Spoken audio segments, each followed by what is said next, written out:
Hey there, this is Don, and in this video, we're going to be discussing a few more of the settings that you can change on the Generals tab in your settings for Gmail.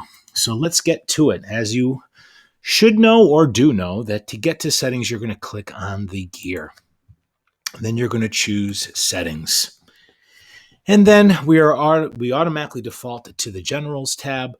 So we're going to move down. This video is going to discuss the conversation view, how to change that or accept it, the nudges, smart reply, desktop notifications, stars, and keyboard shortcuts. So let's start with the conversation view. What does that mean? What does that look like? Well, it says right here, it says sets whether emails of the same topic are grouped together.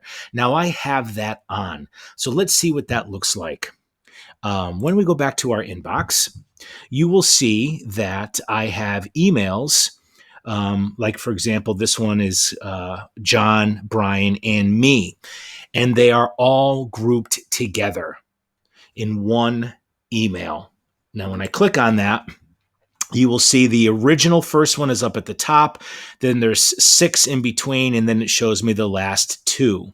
Now, if I were to turn that off, what conversation view off looks like is that all 9 of these, and by the way, if you didn't know, when you are in a group email and there's other names, the first name that appears is the person who sent the email to begin with. And the little number at the end tells you how many emails are in that conversation. So the conversation view takes all 9 of those emails and puts them into one group, so to speak. But let's see what that looks like if we were to turn that off. So we get down to Smart Conversation off. And again, being in the General tab of your settings, you will have to scroll down and choose Save Changes. Now, when it gets me back to my email, you're going to notice that all of those 9 emails are now gone and you just see me. But then there's John, then there's me, then there's Brian. So they've spread out all of those emails, all of those 9 emails into separate ones. For me, I like the preference of having them all grouped together, keeping them close by so I can go back into that conversation and look back at what was said so I can respond to the newest one that was sent. So I'm going to go back and I'm going to revert that to keeping the conversation on. The next one we want to talk about are nudges. And nudges are basically Gmail's way of telling you 2 things. One, somebody sent you an email and it's been a few days and you haven't responded. So we're nudging you, kind of telling you like, hey, you got this email here that you didn't respond to. Do you want to respond now? And then the other one is, hey, you sent out an email a few days to a few people or to a person and they haven't responded yet. Would you like to follow up and ask them the same question again, or send them some sort of email that just said, hey, I sent you an email on so-and-so date. Can you please respond? So I'll show you what that looks like. This image here shows you what it would look like if you had, as a nudge, as to if you did not answer a question or an email. It says received 3 days ago. Would you like to reply? I think that's a very helpful tool because sometimes when you're getting inundated with emails, you may inadvertently forget to respond to one, even though you might have read it, and you forgot to actually do the response. The follow-up would look something like this. It was sent 5 days ago. Do you want to follow up with that in that email conversation again? Again, very helpful.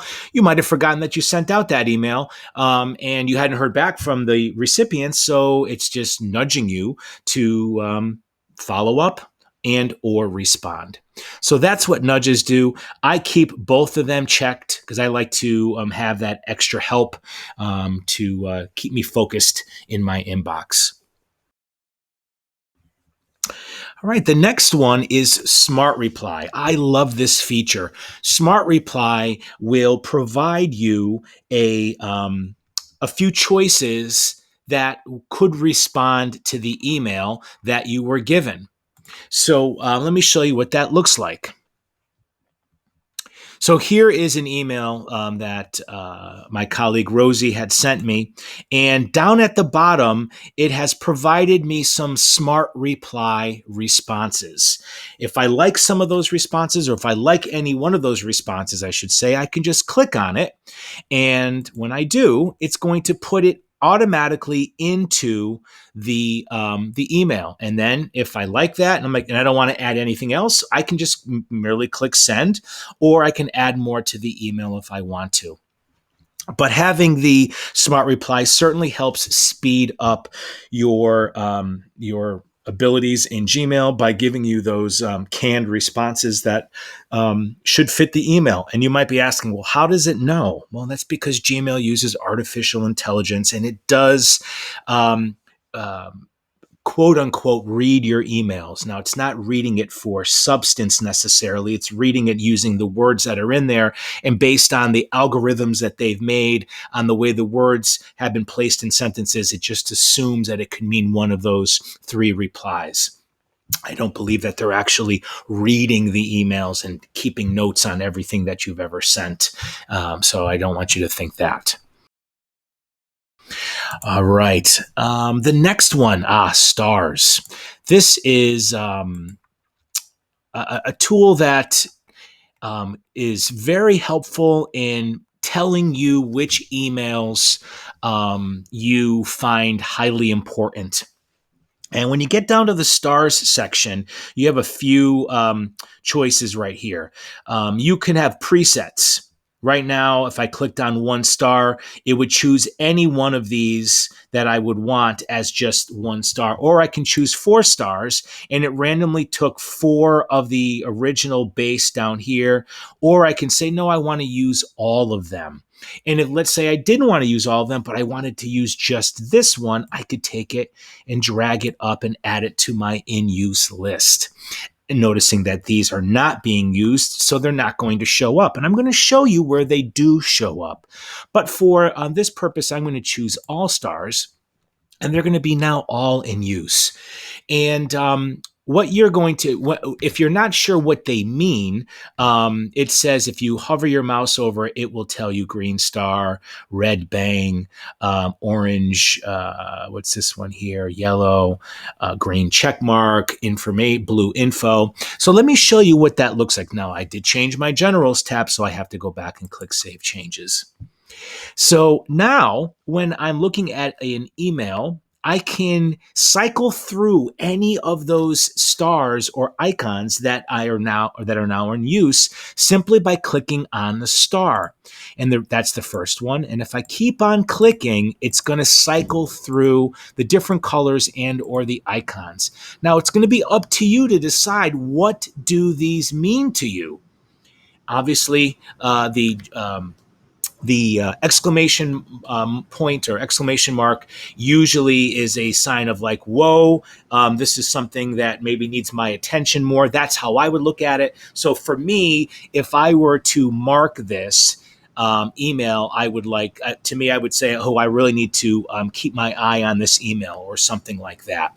Now, this is sort of similar to when you were if you used Outlook, when you would have a red flag, and you could mark an email with a red flag to indicate whatever that red flag meant to you. So this is Gmail's way, except Gmail gives you a bunch of other choices. And I can just cycle through to the very end. Now, what happens is I can get to all of them, and that's the last one. No, that's the last one. Now, if you wait 2 or 3 seconds and you go, nah, I don't want any of them. If you just wait 2 or 3 seconds and click back on it again, it'll go back to an empty star like that. It won't go to the next one. It'll only go to the next one if you are rapidly clicking to get to the next choice. So now it's been maybe 2 or 3 seconds, and if I click on it again, it'll be gone. Desktop notifications, just like it says it does, gives you 3 choices. Do you want to get notified? A little notification will pop up on your screen for all the messages that you get, or do you only want ones that Gmail mark as important, or ones that you have created a filter for that would mark it as important, or do not want to receive any mail notifications at all. I choose, as you can see here, I want all my notifications, all emails to pop up that to show me that I got something. I don't want to miss anything. But again, that's merely preference for you. If you only want important ones, then choose that one. Right. The last topic I want to talk about in this video are keyboard shortcuts. To me, they're highly underused, but they're there. And right down here, you'll notice that I have turned mine on. So when I go back to my inbox, all I'm going to have to do is hit the question mark key. Of course, I need to hit shift because I want to access question mark. And what that's going to do is it's going to pop up a window on top of my inbox, and it's going to show me all the different shortcuts I could use for my Gmail. Now, I'm not highly versed on these these shortcuts, but again, I'll at least show you so that way you know it's there. And if you are a keyboard shortcut kind of person, you're going to love this. So I'm going to hit the shift and the question mark.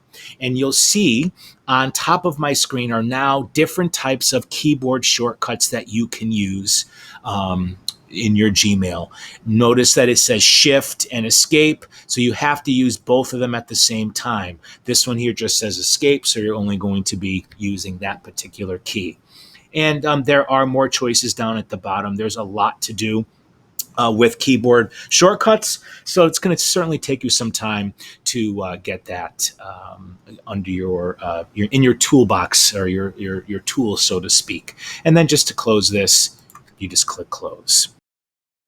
So there you have it. In this video, we discussed the conversation view, which keeps all your emails together in one conversation, and then you can open up by clicking and seeing all of the emails. We talked about nudges, which again will remind you that you haven't replied or that somebody hasn't replied to you.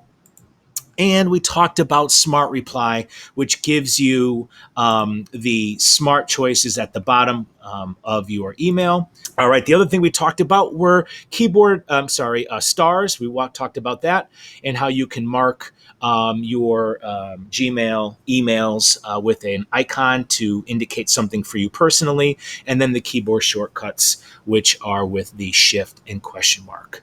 Look for part 3 coming up soon, in which I will talk to you about the rest of the general settings.